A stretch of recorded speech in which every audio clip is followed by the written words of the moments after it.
हैं तो यहाँ पर ये आता है सीधा।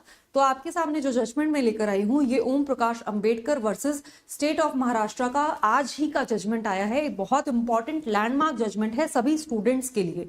ठीक है, तो सभी स्टूडेंट्स को इस जजमेंट को अपने नोट्स में लिख लेना है। जो भी आपके बीएनएसएस के नोट्स आप प्रिपेयर कर रहे हैं, इस जजमेंट का नाम याद कर लो, ओम प्रकाश अंबेडकर, और यहाँ पर अंबेडकर विद इन ए है। ठीक है, एक चीज। दूसरी चीज, जो ये जजमेंट है ये बात करता है एफआईआर प्रोसेस के बारे में। मतलब आप एफआईआर रजिस्टर कराने जाते हैं और फिर पुलिस ऑफिसर मना कर देता है एफआईआर रजिस्टर करने के लिए, तो आप मैजिस्ट्रेट के पास जाते हैं। मैजिस्ट्रेट के पास सेक्शन 156 सबसेक्शन 3 की एप्लीकेशन फाइल करते हैं। जब आप वो एप्लीकेशन फाइल करते हैं तो उस एप्लीकेशन में मैजिस्ट्रेट के पास ऑप्शंस होते हैं। क्या ऑप्शंस होते हैं?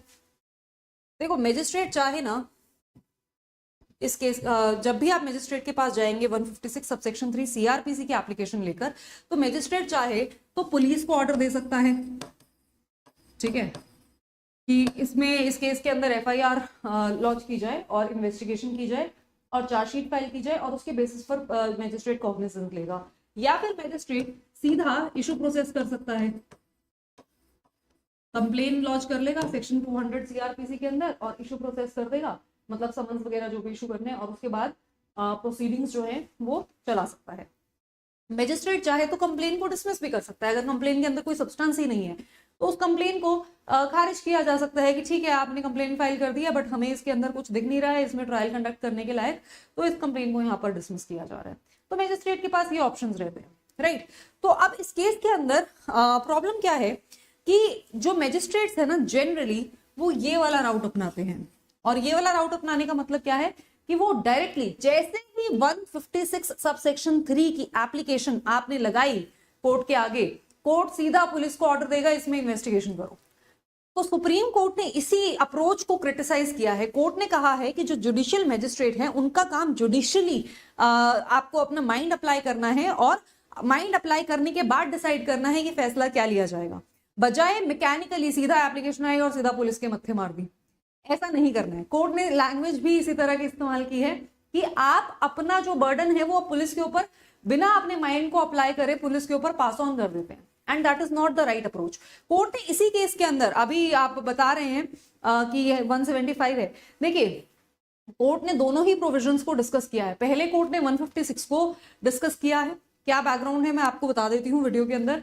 156 को डिस्कस किया है और फिर हम बैकग्राउंड को डिस्कस करेंगे कि किस केस के अंदर ये बोला गया, क्या होल्ड किया गया उस केस के अंदर, और फिर क्या बीएनएसएस के अंदर नए प्रोविजंस ऐड हुए हैं, क्या नए सेफगार्ड्स ऐड हुए हैं, उसको लेकर डिस्कशन होगा। ठीक है, तो सबसे पहले तो मैंने आपको यही बताया कि कोर्ट ने कहा कि एक रूटीन यूज हो गया है 156 सबसेक्शन 3 में कि जो भी सीधा कोर्ट क्या करता है, सीधा पुलिस इन्वेस्टिगेशन ऑर्डर कर देता है। चाहे सिंपल केस हो उसके अंदर इन्वेस्टिगेशन की जरूरत नहीं है, डायरेक्ट ट्रायल किया जा सकता है।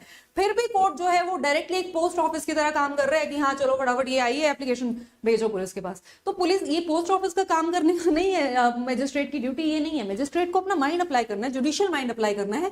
Court has to act judicially. Court ने कहा जहां पर आपको इन्वेस्टिगेटिंग एजेंसी की जरूरत है, ऑब्वियसली अगर जो केस है वो कॉम्प्लेक्स है, इस तरह का है कि बिना इन्वेस्टिगेशन के आगे जाना सही नहीं है, जस्टिस नहीं होगा उस केस में, ठीक है, तो उस केस के अंदर तो ऑब्वियसली कोर्ट को भेजना पड़ेगा। ठीक है, लेकिन इसका मतलब ये नहीं है कि अगर कोई केस ऐसा है जहां पर कुछ भी उस केस के अंदर मैटर नहीं है, आप सीधा उसको देख भी नहीं रहे हैं और आप सीधा उसको भेज रहे हैं, ये जो अप्रोच है इस अप्रोच को कोर्ट ने क्रिटिसाइज किया था। कोर्ट ने कहा था कि सबसे पहले तो आप देखो कि क्या फैक्ट्स एंड सर्कमस्टांसेस, और क्या सर्कमस्टांसेस है मतलब जो भी आपके सामने एप्लीकेशन है पहले उसको पढ़ो, उसके फैक्ट्स और सर्कमस्टांसेस देखो। अगर लगता है कि इन्वेस्टिगेशन की जरूरत है तो इन्वेस्टिगेशन के लिए भेजो। अननेसेसरली सिर्फ इस वजह से कि बस यही प्रोसेस है इसलिए भेज रहे हैं, तो ऐसे नहीं भेजना होता है।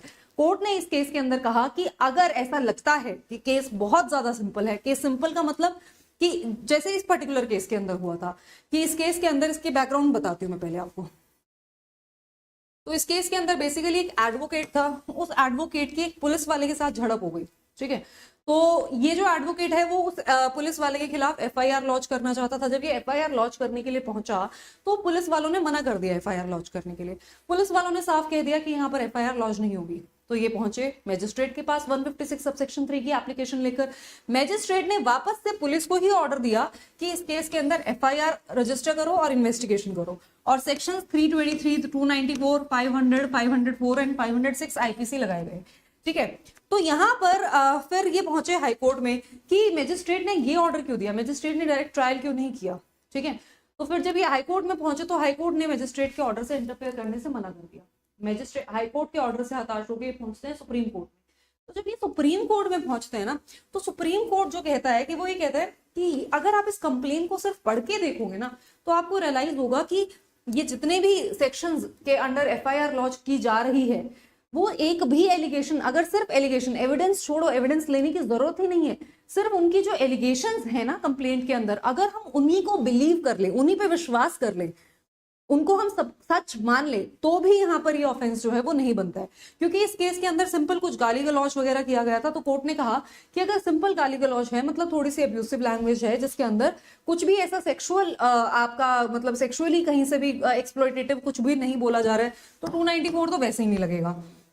ठीक है, मेयरली थ्रेटनिंग, अगर आपने मतलब आप सूखे थ्रेट्स दे रहे हैं, कोई आपके थ्रेट के अंदर डराने वाली कोई भावना नहीं है, तो क्रिमिनल इंटिमिडेशन भी नहीं लगेगा। तो बहुत सारी चीजें जो है यहाँ पर कोर्ट ने कहा कि अगर आप इस एप्लीकेशन को सिर्फ पढ़ लेंगे, पढ़ने से ही रियलाइज हो जाएगा कि ये जितने भी चार्जेस हैं ये लग ही नहीं रहे हैं, इन एलिगेशंस को सच मानने पर भी नहीं लग रहे हैं।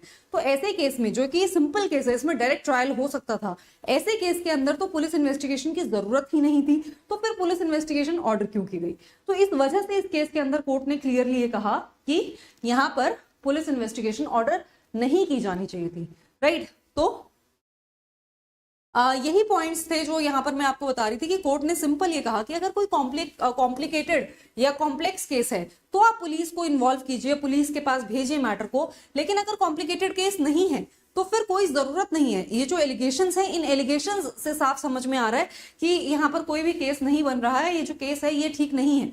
और कोर्ट जो है वो इस केस में डायरेक्ट ट्रायल कर सकता था, डायरेक्ट एविडेंसेस रिकॉर्ड कर सकता था और डायरेक्ट यहाँ पर फैसला सुना सकता था, बट वो ना करके कोर्ट ने इन्वेस्टिगेशन ऑर्डर की, विच इज नॉट राइट। ठीक है, तो यहाँ पर कोर्ट ने ये चीज मजिस्ट्रेट के इस ऑर्डर को बताया कि ये रॉन्गली ऑर्डर्ड ऑर्डर है, मतलब ये तरीका ठीक नहीं था।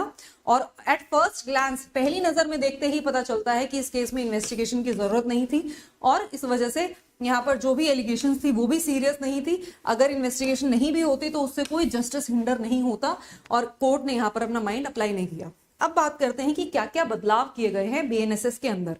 देखिए, सबसे पहला बदलाव तो आपका जो प्रोविजन 156 के अंदर था, अब वो कहां पर है? 175 में। ठीक है, तो ये तो हो गया आपके सेक्शन का नंबर का चेंज। ठीक है, उसके बाद वो ये बोल रहे हैं कि 174 के सबसेक्शन 4 के अंदर भी एक नई एडिशन हुई है। क्या? उसके अंदर बोला है कि अगर मान लो आप पब्लिक सर्वेंट के अगेंस्ट, जैसे यहाँ इस केस में पुलिस ऑफिसर के खिलाफ एफआईआर फाइल करने के लिए बात की गई थी ना, तो अगर पब्लिक सर्वेंट के खिलाफ एफआईआर फाइल करनी है तो फिर जो कोर्ट है वो उसके सुपीरियर ऑफिसर से उसकी रिपोर्ट ले लेगा कि आपके अंडर ये पब्लिक सर्वेंट है, इनके खिलाफ एफआईआर आई है, इनके रिगार्डिंग आपके पास जो भी रिपोर्ट है आप हमें भेजिए। ठीक है, तो वो जो सर्वेंट, जो पब्लिक सर्वेंट का ऑफिसर है, वो यहाँ पर एक रिपोर्ट बनाएगा उसके बिहेवियर के बारे में और फिर वो भेजेगा कोर्ट के पास। ठीक है, तो एक तो ये एडिशनल सेफगार्ड है जो कि पब्लिक सर्वेंट्स के लिए। क्यों? क्योंकि पब्लिक सर्वेंट्स को बार बार झूठे मामलों में फंसाया जाता है और फिर वो इन्हीं मामलों में फंस के रह जाते हैं और वो अपनी ड्यूटीज ठीक से नहीं कर पाते हैं, तो इस वजह से उनको एक तरह से प्रोटेक्ट किया गया है। दूसरा सेफगार्ड जो यहाँ पर ये है वो ये कि जो कोर्ट है, कोर्ट ने कहा कि कुछ यहाँ पर 3 नए सेफगार्ड्स ऐड किए हैं। पहला कि आपको, अगर आप जाते हैं पुलिस स्टेशन में और आपकी एफआईआर पुलिस लॉन्च करने से मना कर देता है, तो आपको मैंडेटरीली सुपरिटेंडेंट ऑफ पुलिस के पास जाना पड़ेगा। ऐसा नहीं है कि आपके पास चॉइस है, वहां भी जा सकते हैं, आपको जाना ही पड़ेगा। पहले आप वहां जाइए।